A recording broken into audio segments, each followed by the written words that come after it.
ধনমণি দাৰ্ফঙৰ এটি কবিতা ভাল পাওঁ তোমাক সকলোখিনি বুজি পাওঁ কিন্তু কেতিয়াবা কিয় জানো একেবাৰে অবুজন হৈ পৰোঁ যেন চঞ্চল সপোন চহৰখনৰ স্বত্বাধিকাৰগৰাকী মূল মানুহজনী মই আজিকালি সময়বোৰো তোমাৰ নামত দিওঁ জুখিব নোৱাৰাকৈ আশাবোৰো পুহি ৰাখিছোঁ যদিহে কেতিয়াবা অলপ সময়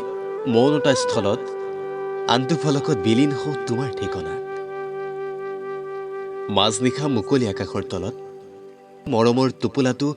সদায় খোলো চেষ্টা কৰোঁ লিখিবলৈ ৰঙীনতা জীয়াই তোলা এটি গান কতবাৰ যে থতমত খাবলৈ ধৰোঁ তিনি আঙুলিত টিপিনাত থকা নীলা চিয়াহী কলমটোৱে বুজিও নুবুজা হলো কিমান সময়লৈ মৌনতাৰে থাকিলে দুহাতত দুখবোৰ সিঁচিব পাৰিম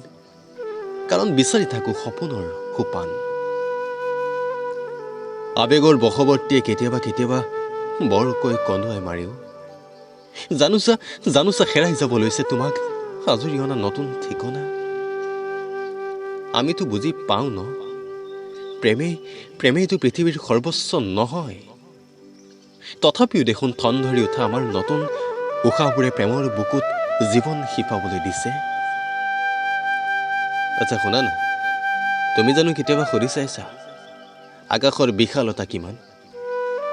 তুমি সাগৰ দেখিছা কেতিয়াবা জানো তুমি জুখি চাইছা সাগৰৰ গভীৰতা কিমান তুমি ক'ত বুজিবা তোমাৰ যে সেই কাজল সনা নীলা চকু জুৰিয়ে হাজাৰখন যুদ্ধৰ সৈতে মুখামুখি কৰি পেলাইছে ভাল পাওঁ কিন্তু কিমান ভাল পাওঁ নুসুধিবাচোন কাৰণ ভাল পাওঁ তোমাক বহুত ভাল পাওঁ তোমাক